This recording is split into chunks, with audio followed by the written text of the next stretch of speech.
लाल बाबा rice studio से आप देख रहे हैं न्यूज 18 बिहार झारखंड। नमस्कार, मेरा नाम है जूली और आप देख रहे हैं दो दनादन। और देखिए, आरजेडी पर बीजेपी का बड़ा हमला देखने को मिला है। बीजेपी नेता मृत्युंजय तिवारी का बड़ा बयान सामने आया है। खत्म होने की कगार पर है आरजेडी, ये दावा मृत्युंजय तिवारी ने किया है। आरजेडी का समीकरण पहले ही बिगड़ गया है। बचे 25 विधायक पर भी टूट का खतरा बना हुआ है, ये दावा किया गया है बीजेपी नेता की तरफ से। 15 से 16 विधायक कभी भी टूट सकते हैं। आरजेडी में ना नीति है, ना नेतृत्व है और ना ही नेता बचा है, ये भी उन्होंने दावा किया है। कोई भी अब आरजेडी में क्यों रहना चाहेगा, ये सवाल मृत्युंजय तिवारी ने उठाया है। तो देखिए, पहले आरजेडी के ही नेता रह चुके हैं मृत्युंजय तिवारी, अब बीजेपी में शामिल हो चुके हैं और अब उन्होंने ये दावा किया है। राष्ट्रीय जनता दल अब समाप्ति की ओर है। पहले दो विधानसभा चुनाव में जो आरजेडी का समीकरण था वो तो ओवैसी साहब की पार्टी ने बिगाड़ दिया। अब तो धीरे धीरे करके सारे कार्यकर्ता का साथ छूटा, जनता का साथ छूटा।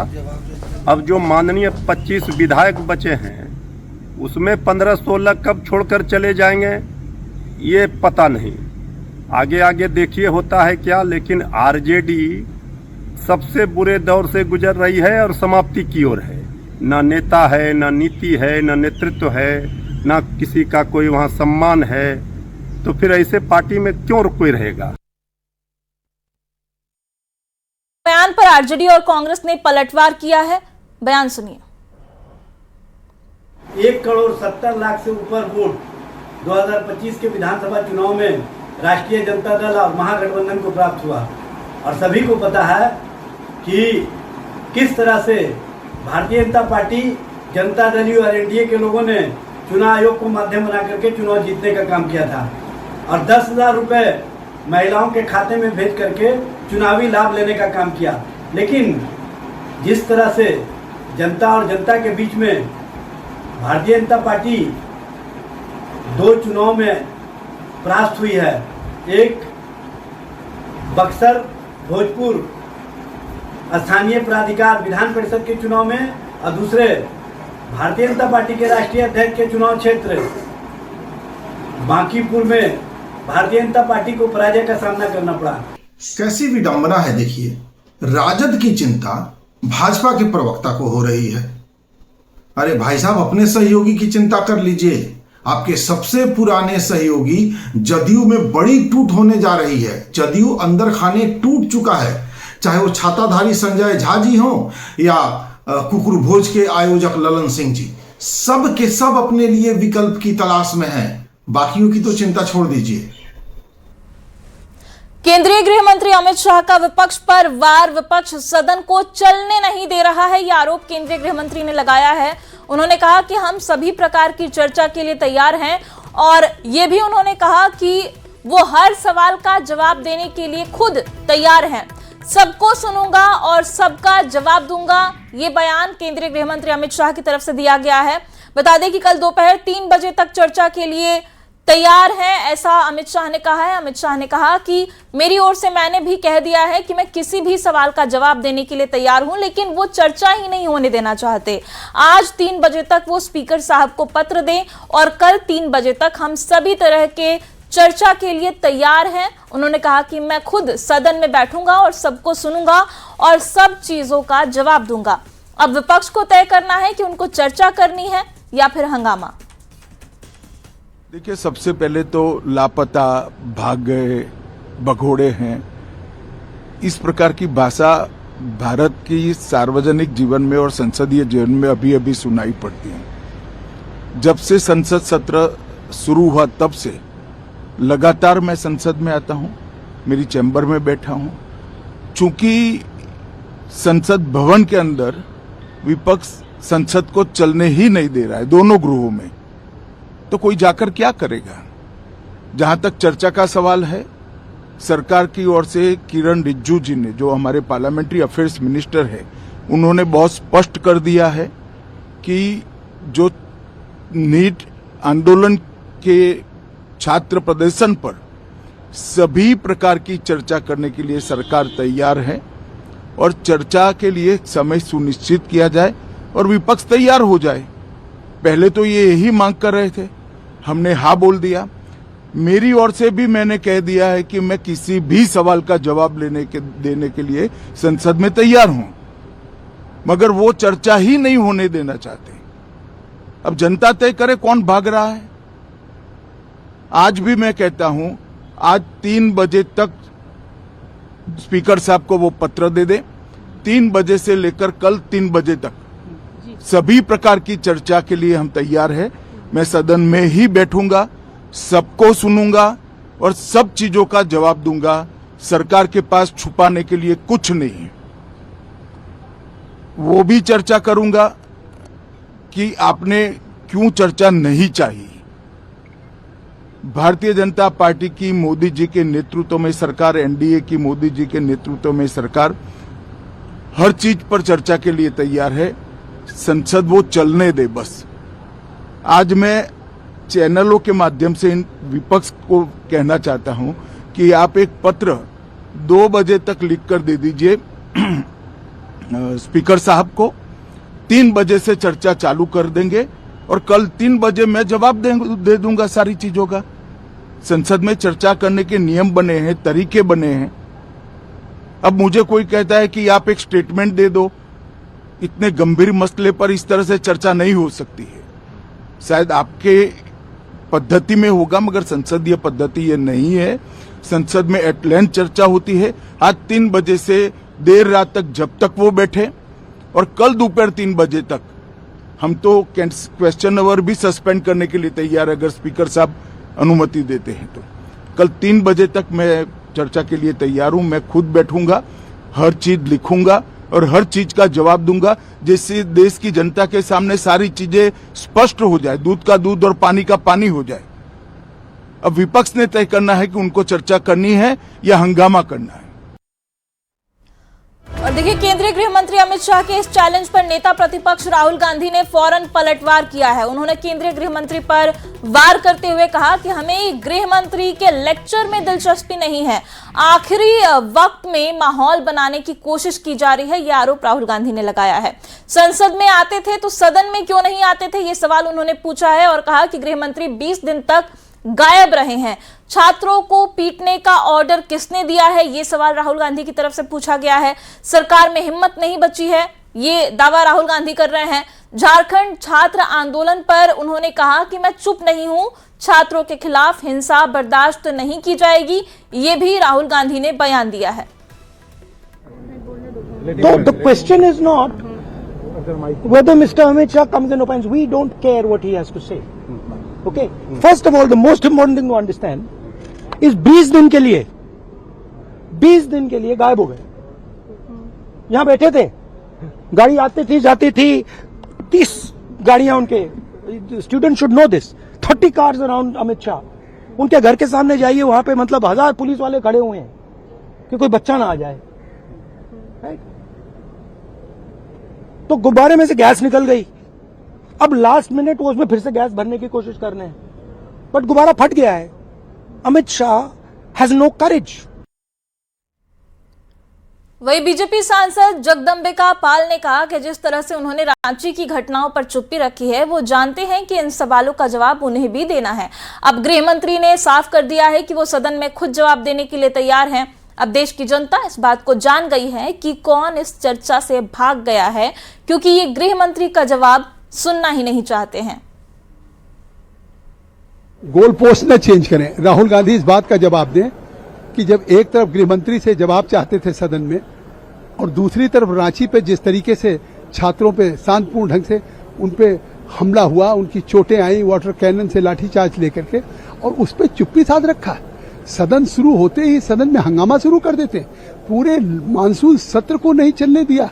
कौन जिम्मेदार? ये दोहरा चरित्र जिस तरीके से उनका बेनकाब हो रहा है। जब गृह मंत्री सदन में जवाब देने के लिए तैयार हैं, फिर सदन क्यों बाधित कर रहे हैं? ये लोकतंत्र पे कुठाराघात नहीं है। जिस तरीके से देश को, इस लोकतांत्रिक प्रक्रिया को वो अपने आचरण से विपक्ष गैर जिम्मेदाराना जिस तरह से शर्मसार कर रहा है, ये देश की जनता देख रही है। और देखिए, अमित शाह के बयान के बाद संसद में हलचल शुरू हो गई है। स्पीकर और रिजिजू की अहम बैठक हुई है। सदन संचालन को लेकर स्पीकर और संसदीय कार्य मंत्री की यह अहम बैठक हुई है। अमित शाह के बयान के बाद अब संसद में हलचल तेज हो गई है।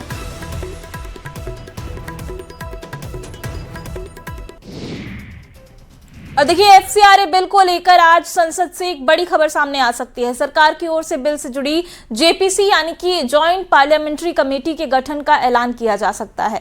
पिछले 2 दिन में सरकार ने लोकसभा और राज्यसभा की बिजनेस एडवाइजरी कमेटी की बैठक में राजनीतिक दलों से बिल पर राय ली है और इससे पहले पिछले हफ्ते अलग अलग प्रतिनिधि मंडलों से भी सरकार बिल को लेकर चर्चा कर चुकी है। हालांकि कांग्रेस और टीएमसी ने एफसीआरए बिल को वापस लेने की मांग की है। प्रधानमंत्री मोदी ने भारत के पूर्व राष्ट्रपति रामनाथ कोविंद की आत्मकथा माई लाइफ माई स्ट्रगल्स का विमोचन किया। विज्ञान भवन में आयोजित कार्यक्रम में प्रधानमंत्री मोदी ने इस किताब को राष्ट्र की धरोहर बताया है। साथ ही जेनजी से इसे पढ़ने का आग्रह भी किया है। इस किताब में रामनाथ कोविंद ने अपने शुरुआती जीवन से लेकर सार्वजनिक जीवन तक के सफर को बताया है। किताब में उनके संघर्ष, अनुभव और उपलब्धियों के साथ साथ राष्ट्रपति भवन तक पहुंचने की पूरी कहानी दर्ज की गई है। कानपुर देहात के एक छोटे से गांव में जन्मे रामनाथ कोविंद ने देश का सर्वोच्च संवैधानिक पद संभाला है। कोविंद ने साल 2017 से 2022 तक भारत के राष्ट्रपति के रूप में काम किया। राष्ट्रपति बनने से पहले उन्होंने 2015 से 2017 तक बिहार के राज्यपाल और उत्तर प्रदेश से लगातार 2 कार्यकाल तक राज्यसभा सदस्य के रूप में भी काम किया। अपने इस सफर को कोविंद के जीवन में कई उतार चढ़ाव भी देखने को मिले। रामनाथ कोविंद जी की आत्मकथा के विमोचन का अवसर मिला है। मुझे खुशी है कि मुझे भी इस कार्यक्रम का हिस्सा बनने का सौभाग्य मिला है। कोविंद जी से मेरा बहुत लंबा परिचय रहा है। उन्हें करीब से जानने का भी अवसर मिला है और राष्ट्रपति के रूप में उनका मार्गदर्शन और इस सब के साथ साथ उनका मेरे प्रति विशेष स्नेह,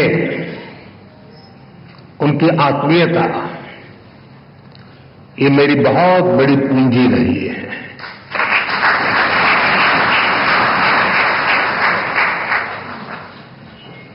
मैंने उनके जीवन को जितना समझा है, उनकी कार्यक्षमताओं को जितना जाना है, मैं पूरे विश्वास से कह सकता हूं कि श्री रामनाथ कोविंद जी की ऑटोबायोग्राफी अपने आप में भारतीय लोकतंत्र और भारतीय समाज के लिए एक धरोहर बनेगी। अयोध्या में राम मंदिर ट्रस्ट के सीईओ पद के लिए इंटरव्यू जारी है। 5200 से ज्यादा आवेदनों में से 18 उम्मीदवारों को शॉर्टलिस्ट किया गया है। 4 दिन तक चलने वाली इंटरव्यू के पहले दिन 8 उम्मीदवारों से करीब 30 मिनट तक सवाल जवाब हुए। इनमें 3 पूर्व आईएएस, 1 पूर्व आईपीएस और 4 पूर्व सैन्य अधिकारी शामिल रहे। इंटरव्यू में पूर्व आईपीएस राजेश पांडे, जौनपुर के पूर्व डीएम दिनेश चंद्र और पूर्व डीएम योगेश्वर राम मिश्रा समेत अन्य उम्मीदवार भी शामिल हुए। इंटरव्यू लेने वाली कमेटी ने retired justice Pramod Kohli, doctor Suresh Hawde और retired lieutenant general Vishnukant Chaturvedi शामिल हैं। उम्मीदवारों से उनके प्रशासनिक और पेशेवर अनुभव के साथ ही धार्मिक और सामाजिक जुड़ाव, श्री राम में आस्था, परिवार और नेतृत्व क्षमता और जनेऊ पहनते हैं या नहीं पहनते हैं, शाकाहारी हैं या मांसाहारी हैं, इस तरीके के सवाल पूछे गए। आवेदन फॉर्म में श्री राम जन्मभूमि के विजन और कार्य योजना की भी रिपोर्ट मांगी गई थी। 18 उम्मीदवारों में से 3 नाम फाइनल किए जाएंगे, जिसके बाद ट्रस्ट सीईओ का चयन करेगा। फिलहाल राम जन्मभूमि परिसर के ग्रीन हाउस में इंटरव्यू प्रक्रिया जारी है। राम मंदिर में सीईओ पद के चयन की प्रक्रिया का दूसरा दिन आज है और आज लगभग 8 लोगों को राम मंदिर परिसर में बुलाया गया है, जहां पर उनका साक्षात्कार लिया जाएगा।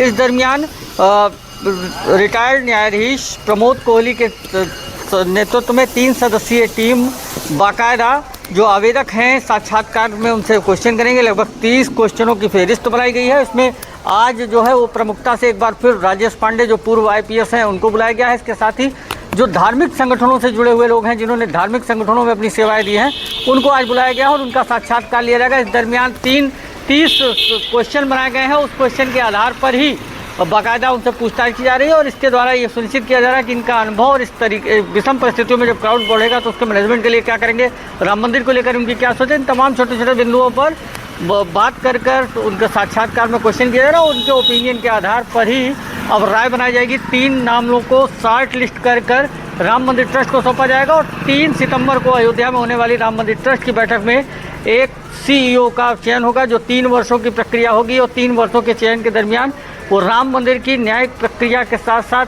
प्रबंधन समिति और विशेष अवसरों पर क्राउड कंट्रोल को लेकर अपनी सेवाएं देंगे। सहयोगी सर्वेश के साथ सुमित गोस्वामी, न्यूज़ 18 अयोध्या।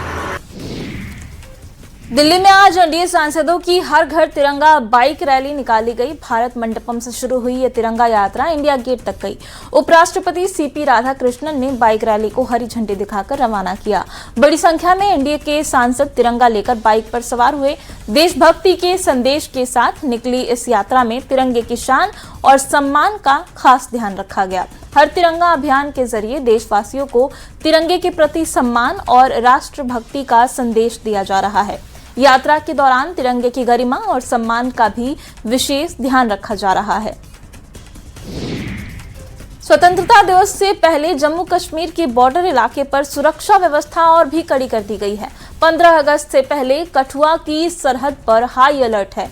कठुआ में इंटरनेशनल बॉर्डर से सटे इलाकों में BSF और जम्मू कश्मीर पुलिस के SOG ने मिलकर एंटी टेरर सर्च ऑपरेशन शुरू कर दिया है। जंगलों से लेकर खेतों, नदी नालों और सीमा पर लगी कटीली तार तक हर संवेदनशील जगह पर जवानों की पैनी नजर है।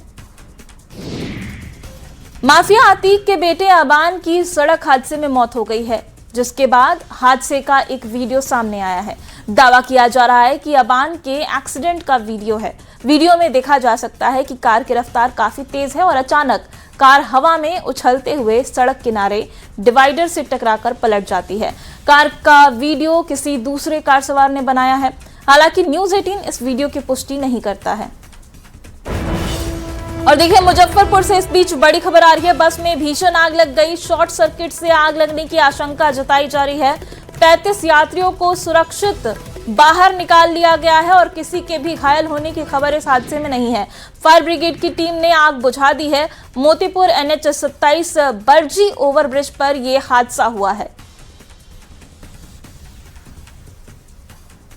तो देखिए, तस्वीरें आप देख रहे हैं। मोतिहारी से मुजफ्फरपुर की तरफ बस जा रही थी जिसमें करीब 35 लोग सवार थे और सभी लोगों को सुरक्षित वापस निकाल लिया गया है और कोई जख्मी होने का कोई भी सूचना नहीं है। सभी लोग सुरक्षित हैं। और 12:45 में आग लगी थी जिसमें 1:04 पे हमारी अग्निशमन वाहन की पूरा टीम यहाँ पर सबसे काम कर रही है।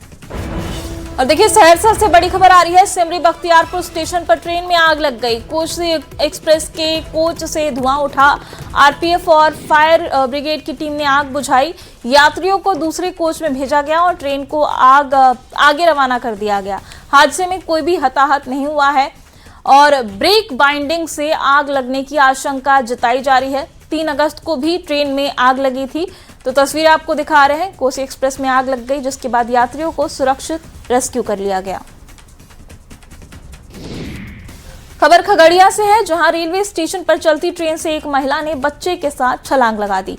घटना CCTV कैमरे में कैद हो गई है। बताया जा रहा है कि यूपी की रहने वाली रेणु देवी अपने पति सोमपाल के साथ जन सेवा ट्रेन पकड़ने स्टेशन पहुंची थी।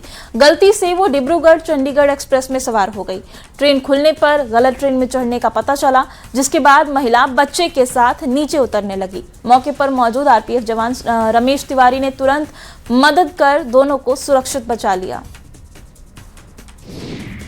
सीतामढ़ी और शिवहर से गुजरने वाली बागमती नदी के जलस्तर में लगातार उतार चढ़ाव हो रहा है, जिसकी वजह से शिवहर के कई इलाकों में नदी का कटाव तेज हो गया है। कटाव की वजह से किसानों की कीमती जमीन नदी में समा रही है। वहीं पिपराही प्रखंड में बागमती नदी पर बने बड़े पुल पर भी कटाव का खतरा अब मंडराने लगा है। इससे आसपास के लोगों में चिंता बढ़ गई है। सीतामढ़ी और शिवहर जिले में फिलहाल बाढ़ का खतरा पूरी तरीके से टल गया है, लेकिन बागमती नदी के जलस्तर में उतार चढ़ाव की वजह से कई जगहों पर किसानों के खेतों का लगातार कटाव हो रहा है। अब आपको तस्वीरों के जरिए दिखाने की कोशिश करते हैं कि शिवहर जिले का यह पिपराही प्रखंड है, जहां बागमती नदी गुजरती है और बागमती नदी के जलस्तर में लगातार उतार चढ़ाव होने की वजह से नदी से लगातार किसानों के खेतों की कटाई हो रही है। कटाव की वजह से किसानों के जो बेशकीमती जमीन है वो नदी में समा रही है और किसान पूरी तरीके से निराश हो चुके हैं। बताया जाता है कि हर वर्ष बागमती नदी के रौद्र रूप की वजह से किसानों के जो खेत होते हैं बागमती नदी से उसका भारी पैमाने पर कटाव होता है और जो किसान है जो खेती करते हैं अपने खेतों में उनकी फसल भी बागमती नदी की भेंट चढ़ जाती है। तो आप तस्वीर देख सकते हैं, शिवहर जिले की यह तस्वीर है जहां बागमती नदी से लगातार किसानों के खेतों की कटाव हो रही है और इस कटाव की वजह से किसान बेहद परेशान है। तो तस्वीर साफ बयान कर रहा है कि शिवहर जिले में बागमती नदी से जो हर साल बाढ़ का खतरा रहता था वो तो फिलहाल टल गया है, लेकिन बागमती नदी से बेशकीमती किसानों के खेतों की कटाव हो रही है। राकेश संजन, न्यूज़ 18 सीतामढ़ी। सीतामढ़ी शिवहर बागमती नदी के जलस्तर में लगातार उतार चढ़ाव हो रहा है। संभावित बाढ़ को देखते हुए दोनों जिलों का प्रशासन अलर्ट है। ऊंचे स्थानों को शरण स्थली बनाया गया है और सामुदायिक किचन भी तैयार किए गए हैं। राहत बचाव के लिए एनडीआरएफ की टीमें भी तैनात कर दी गई हैं। लोगों से नदी और गहरे पानी से दूर रहने की अपील की जा रही है। चमोली की नीति घाटी में तमक में बादल फटने के बाद एनडीआरएफ और एसडीआरएफ की टीम राहत और बचाव कार्य में लगी हुई है। सोमवार को तमक में बादल फटने से भारी नुकसान हुआ है, जिसमें 3 गाड़ियों और वैली ब्रिज को नुकसान पहुंचा है। पुल के बहने से नीति घाटी के 13 गांवों समेत भारतीय सेना की अग्रिम चौकियों का भी संपर्क कट गया है, जबकि बीआरओ का हवलदार भी घटना में लापता है, जिसकी तलाश फिलहाल जारी है। और सुबह से ही डॉग स्क्वाड और आईटीबीपी एनडीआरएफ के जवान नदी के किनारे और मलबे और पत्थरों के बीच लापता ड्राइवर की तलाश कर रहे हैं, लेकिन 3 दिन बीत जाने के बाद भी अभी तक हवलदार पंकज का पता नहीं चल पाया है। पंकज पिथौरागढ़ के धारचूला का रहने वाला बताया जा रहा है और उनकी तलाश की जा रही है। और देखिए, मुजफ्फरपुर से बड़ी खबर है, जहां शराब तस्करों के नए तरीके ने उत्पाद विभाग की टीम को भी हैरान कर दिया है। सरैया थाना क्षेत्र के बखरा में खड़े एक मिनी ट्रक की जांच की गई तो पहली नजर में वो खाली दिखा। बारीकी से जांच करने पर ट्रक की पूरी बॉडी में गुप्त तहखाना मिला है। तहखाना खोलने पर 125 कार्टन विदेशी शराब बरामद की गई है, जिसकी कीमत करीब 20 लाख रुपए बताई जा रही है। शराब यूपी की बनी हुई बताई जा रही है। फिलहाल पुलिस ने ट्रक को जब्त कर कारोबारियों की तलाश शुरू कर दी है। टाटा ट्रक से, जिसमें बॉडी में सेटिंग है, भारी मात्रा में शराब भरा हुआ है और लावारिस अवस्था में बखरा चौक NH 722 थाना सरैया में लगा हुआ है। सूचना के उपरांत एक टीम गठित कर वहां भेजा गया और इस गाड़ी की छानबीन की गई। इसमें गाड़ी में चारों तरफ बॉक्स बनाया हुआ है और बॉक्स के अंदर अफसर चॉइस ओरिजिनल विस्की 180 ml का टेट्रा पैक में आता है, जिसमें से 124 पेटी बरामद हुआ। और दो दनादन में फिलहाल इतना ही। न्यूज़ 18 पर खबरें लगातार जारी हैं।